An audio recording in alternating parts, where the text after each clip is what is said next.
Coming up on Global Business, Chinese President Xi Jinping has met with Bill Gates, co-chair of the Bill and Melinda Gates Foundation in Beijing. The 26th St. Petersburg International Economic Forum is currently underway. We'll bring you the latest from the forum.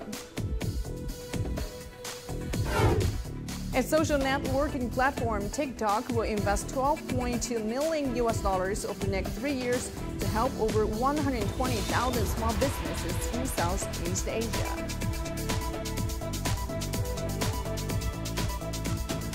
Hello and welcome to this edition of Global Business on CGTN. I'm Guan Xing in Beijing. And first up in the program, Chinese President Xi Jinping has met with Bill Gates, co-chair of the Bill and Melinda Gates Foundation in Beijing. And Xi Jinping said he appreciates the foundation's efforts to promote poverty reduction, health, and development. He said China's long-term stability and development is a major contribution to world peace, stability, and prosperity. And he said China would consolidate its achievements in poverty eradication and improve health care in rural areas. Xi Jinping said China-U.S. relations are based on the two countries' peoples, and China hopes for continued friendship. Gates said China has made remarkable achievements in poverty reduction and COVID-19 control. He said his foundation has had good cooperation with China, and he said China's innovation and development are good for the world. He said his foundation is committed to stepping up cooperation with China in innovation, global poverty reduction, public health, and drug development, and promoting China's experience and technology to other developing countries. Since the beginning of this year, many foreign business leaders have come to China, covering sectors including consumption, manufacturing, and finance. And Wang Wenbin, the spokesperson of China's foreign ministry, said it shows foreign enterprises confidence about China's economic outlook. We are always pleased to see foreign companies visiting and investing in China. Since the beginning of this year, the Chinese economy has continued to recover, showing its strong resilience and continuous attractiveness. According to reports released by several foreign chambers of commerce in China, many foreign enterprises surveyed are still optimistic about the prospects of China's economic development. Among them, more than half of German companies plan to increase investment in China in the next 2 years, while nearly 60% of American companies are positive for China's economic recovery. 86% British companies are optimistic about the long-term potential of the Chinese market, and more than 90% of Japanese companies plan to expand or maintain their business in China. China is also stepping up efforts to optimize the business environment for win-win development with international communities. Many foreign companies' executives are optimistic about the Chinese market and have increased investment in the region. Take a listen. We believe China has three major advantages these days. The first is its enormous market potential, which attracts business to set up themselves here. The second is the growing number of Chinese consumers who expect innovation, high quality, environmental protection, and sustainable solutions. The third actually is China's very effective industrial supply chain. Not only we sell a lot here, we also source many from here. The opportunity onshore is huge for all of these segments. For affluent customers, we've had expertise in wealth management over many decades. To be honest, mainland wealth is the biggest opportunity we have as a bank. We are investing in people, we are investing in building our wealth platforms and our product capability, and we launched a new mobile banking solution in China last year. Hey, how is that doing? You good? You good? Coming to China, you realize the magnitude of the opportunity. It gives a renewed, energy to go and now try to be present on the market, to make investments, in order to capture the fabulous potential that the Chinese market can offer to us. Leaders of multinational companies from the United States have been visiting China this year, expressing their opposition to economic decoupling between the two sides. Apple CEO Tim Cook visited the country in March to discuss the company's plans and supply chains with the Chinese government. And this year marks Apple's 30th year in the Chinese market. Since May, the CEOs of JP Morgan Chase, Starbucks, and Tesla have met with top officials to discuss China's huge market potential in their respective sectors. And now for more analysis on the Xi Gates meeting and foreign companies' China market strategy, let's cross over to Dr. Gao Yuning with Tsinghua University. Thank you for joining us, Professor Gao. So what message does President Xi's meeting with Bill Gates send? Okay, thank you for your question. I think there are at least three important messages. First is that China is opening up its gate even wider after the pandemic.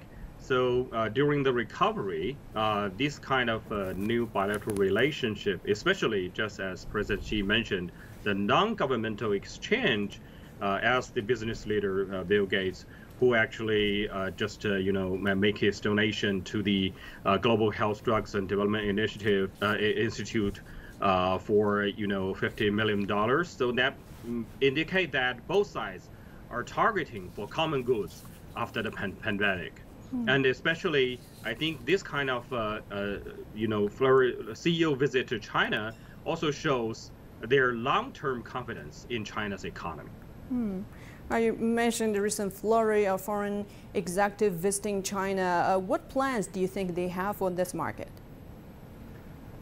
Yeah, I think first of all, it shows their changing expectation after the pandemic. So I would like to expect they will have more ambitious investment or business plans in the midterm. And second, I think it shows the attractiveness of China's big universal domestic market will make them to have more confidence to, growing up their business inside China. And the third is that I think these CEOs also find out that the potentials to generalize, for example, the innovation of business model, some new technologies, and even, the experience of poverty alleviation from China to even other markets. And how are foreign businesses viewing the China market strategically amid China-U.S. tensions? I mean, how do they weigh the opportunities and risks? Yeah, I think on one hand, no doubt, most CEOs, the multinational companies, will have to pay more attention on the the policies and especially those about U.S.-China tension. But because China's domestic market is one of the largest market around the world, no multinational enterprises can omit it. So they, on the other hand, have to dealing with the the changing complexity between the two giant economies. For example, now the rising new economic relations, just as the triangle trade of intermediate goods via the Asian economies, which was also called by a World Bank's new paper called decoupling dilution. So this is actually makes the CEOs have to have more decision making through all these new businesses. And that is really unrealistic to push forward the decoupling theory. Thank you very much for your analysis, Professor Gao Yuning from Tsinghua University. Well, four major Western banks, namely UBS, Standard Chartered, Bank of America, and JP Morgan, revised their 2023 GDP growth predictions for China on Friday. The projected growth rates for China still stand above 5%, ranging from 5.2% to 5.7%. And this marks a decrease of about 0.5% from their earlier estimates. Notably, previous reports from international organizations were more bullish about China's economy this year. The Organization for Economic Cooperation and Development, or OECD, recently revised its economic growth forecast for China in 2023 to 5.4%, while the World Bank's latest Global Economic Prospects report increased the country's growth forecast to 5.6%. In some other business headlines from China we're tracking at this hour. China's cabinet met on Friday to discuss measures to improve the state of the economy, passing plans to set up financing support for technology companies and draft the rules for supervising private funds. Policymakers say China's overall economic operation is recovering, but a slowdown in global trade and investment has also had an impact on it. China's central bank has issued guidance for financial institutions to support rural revitalization. It will direct more financial resources towards key areas. It will steadily promote structural reorganization of rural banks. And China's fiscal revenue expanded 14.9% year-on-year in the first 5 months this year, amounting to nearly 9.97 trillion yuan, or about $1.4 trillion US. Tax revenue came in at about 8.48 trillion yuan in the same period, up 17% year-on-year. And now we're heading for a short break, still to come on the program. The 26th St. Petersburg International Economic Forum is currently underway. We'll bring you the latest from the forum.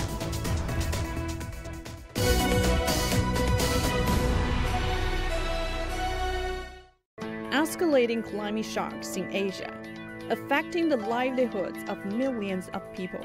Development in Asia depends on effective action to address climate change.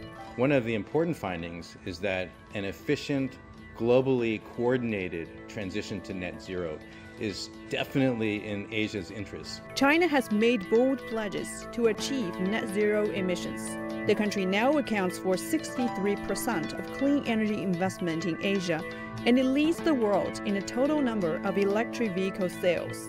In some ways, the fact that China has been able to produce solar panels at such a cheap price is a benefit for the whole world. I think China possibly could collaborate with Asian countries. Then we can trade carbon quota with each other. Then after we develop to a certain stage, we can merge with the rest of the world. Regional coordination and cooperation is critical to ensure a more optimal path towards net zero.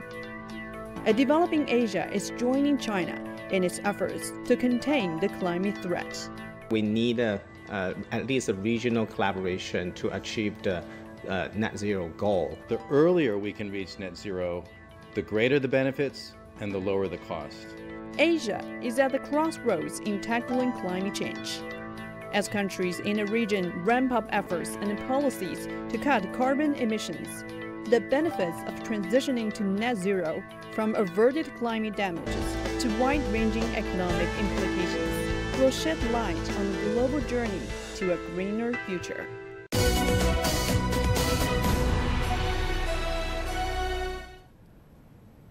Russian President Vladimir Putin addressed the 26th St. Petersburg International Economic Forum on Friday.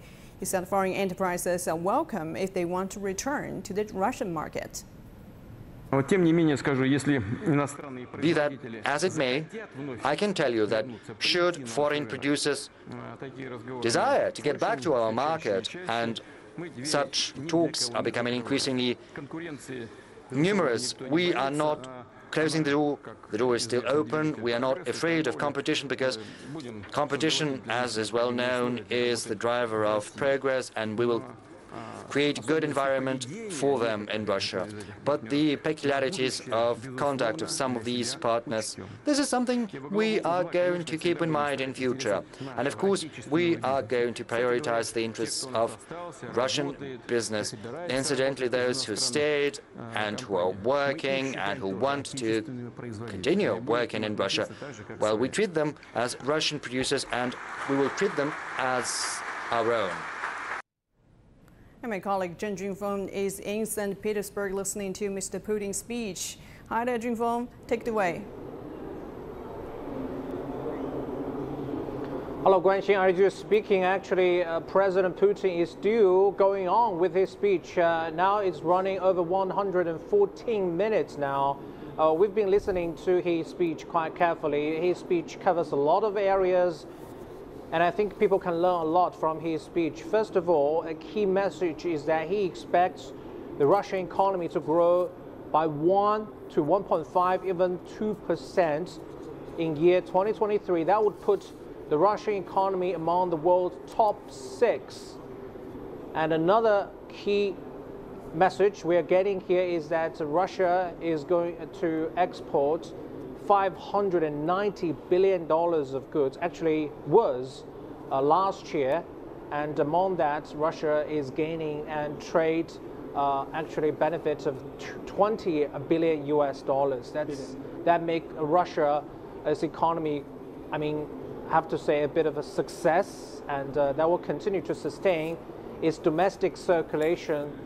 And Putin says the country will be able to sustain itself, a market economy where there's demand, there will be supply, will prevail the Western sanctions. For more details, I'm honored to be joined by our old friend and our guest, Professor John Gong. He's from the University of International Business and Economics, but he traveled all the way from Tel Aviv, where he's stationed, to St. Petersburg to attend the St. Petersburg International Economic Forum. And Professor John Gong has been listening to Putin's speech just then. What are the most important messages that you're getting from his speech?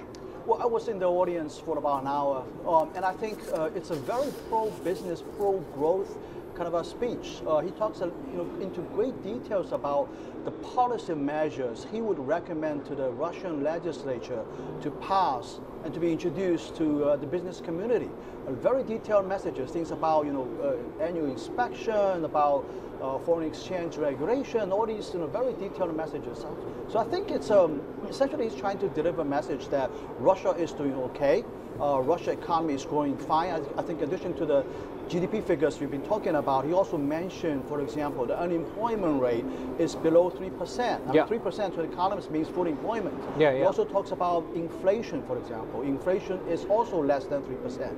That's still very low compared to North America and the European Union territory. So I think I get away from this speech that the Russian economy is doing okay. He also talks about a very important concept called sovereign development, and he wants to build a sovereign economy for Russia. My understanding from his speech is that he's talking about building infrastructures, building industrial capacities, now relying upon what he inner circulation. Yeah, what we describe as not subject to sanction coercions. So these are the things that Russia's going to do, in my view. Yes, I can see there among hundreds of forums. They mention a lot about the adaptation to the economic reality, that the Western sanctions will stay for quite long, for the foreseeable future. So Russian economy has no choice but to adapt to this economic reality.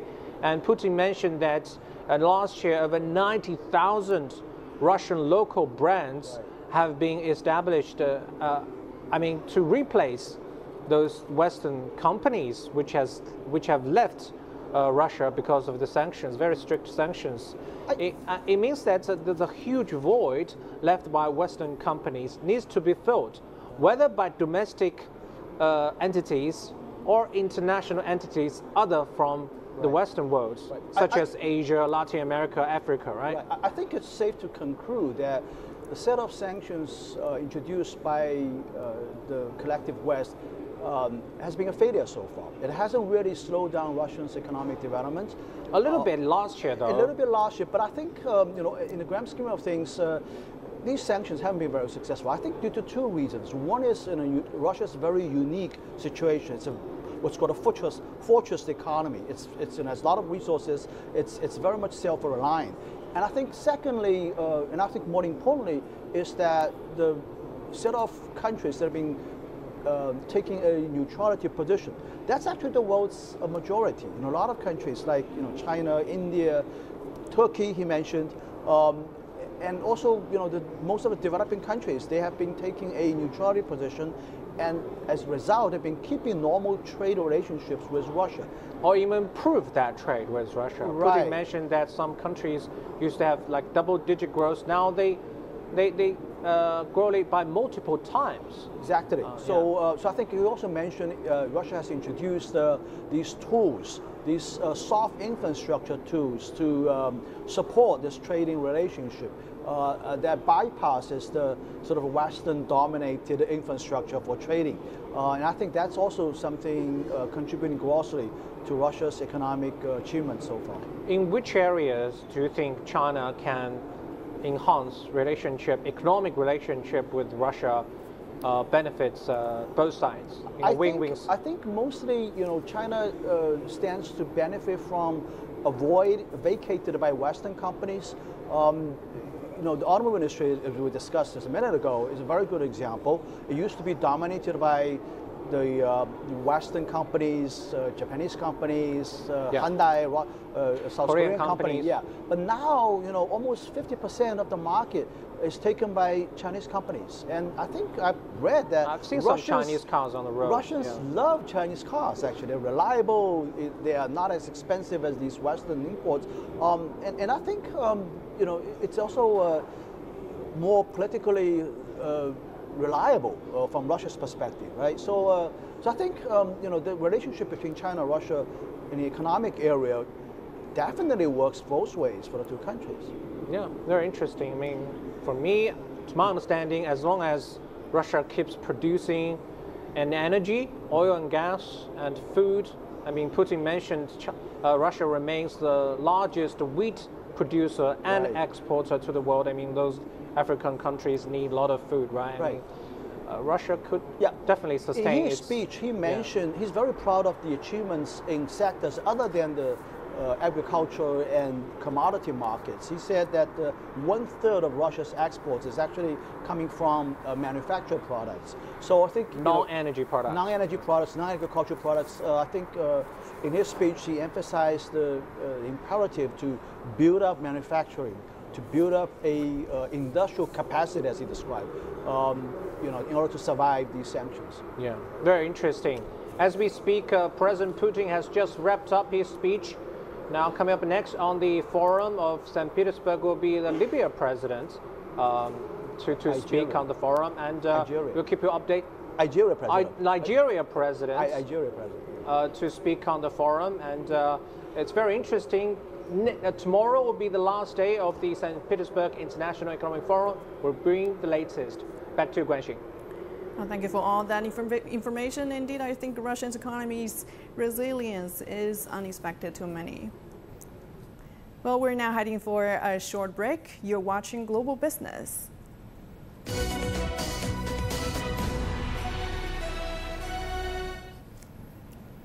A bipartisan group of senators reintroduced a bill that would block Chinese-owned social media platform TikTok from exporting data to China.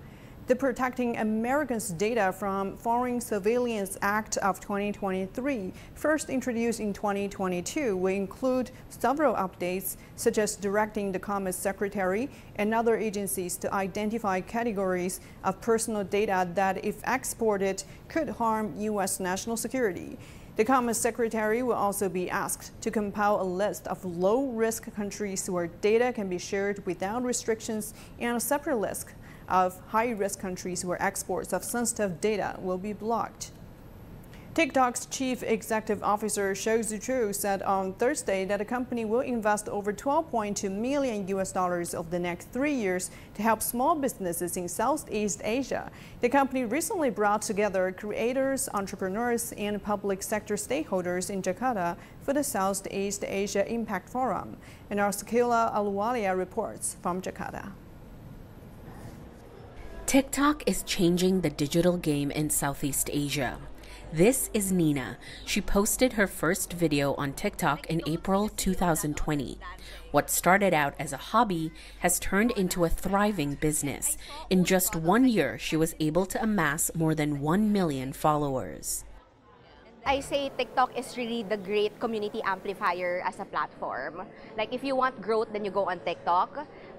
Second, it's unique in a sense because people see a different version of you, both as a person and as a brand. You don't go to TikTok to see aesthetically pleasing pictures. You go to TikTok to see what happens behind the scenes.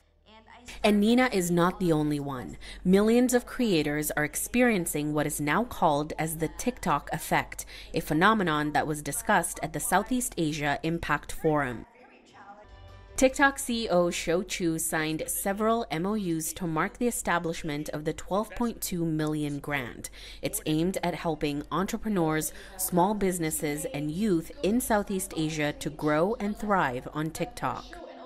We wanted to look at how are we empowering livelihoods of our creators as well as small businesses. So one finding that we came out of this is basically we have empowered businesses to shift from traditionally offline marketing to online marketing to meet new consumers online. Currently, TikTok boasts an impressive 325 million users across Southeast Asia. And these users are not just consumers, they're creators, trendsetters, and entertainers. And their videos have garnered a total of 1 trillion views in Southeast Asia alone. And that number continues to grow as the local creator economy finds firmer footing in the digital age. The usefulness of TikTok is evolving, and I'm hearing a lot of stories from people who tell me that they learned something on TikTok or they found a community, and through that community it has really had a deep impact on their lives. So, our goal is to make sure that we continue to build on this and diversify and deepen the content ecosystem. It's clear that TikTok is more than just a social media app. And it's not just creating a digital landscape in Southeast Asia. They aim to create opportunities, empower individuals, and fuel economies.